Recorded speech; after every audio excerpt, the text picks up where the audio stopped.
Hello friends, welcome back to my channel the shining star. আর তোমরা যদি আমাকে ফেসবুকে দেখে থাকো, ওখানেও তোমাদেরকে অনেক ওয়েলকাম। সো আজকে ড্রেস আপ হয়ে চলে গেলাম কেএফসিতে।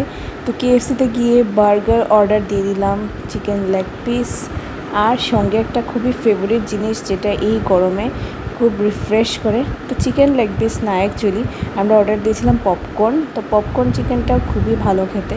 তো এই দেখো একটা ড্রিঙ্ক। তো এটা দেখে কি মনে হচ্ছে, এটা আমাদের পুদিনা পাতা আছে, আইস আছে, সঙ্গে লেমন আছে। তো হ্যাঁ, আমি অর্ডার করেছিলাম একটা লেমন ভার্জিন মোহিতো টাইপ। তো আরেকটা কিছু নাম আছে এখানে, তো ওইটা অর্ডার করেছিলাম। তো খুবই রিফ্রেশিং। তোমরা কে কে এটা খাও বলো তো। আর কিছু না, স্ন্যাক্সের সঙ্গে আমার এরকম কিছু ড্রিঙ্ক খেতে খুবই ভালো লাগে, কেননা ডাইজেশনটা অনেকটা পট করে হয়ে যায়। জানি এই জিনিসগুলো খাওয়া ঠিক না, বাট কী করব, খাই মাঝে মাঝে, তো খেতেই হয়। তো তারপরে তোমাদের সঙ্গে শেয়ার করছি হাইলাকান্দির একটা মিষ্টির দোকানের ভিডিও। এখানে চলে এসেছি আমরা নির্মলা। এটা তোমার ওল্ড হসপিটাল রোড যে আছে ওখানে আছে। যারা হাইলাকান্দি পাশে আছে ওরা সবাই চেনো।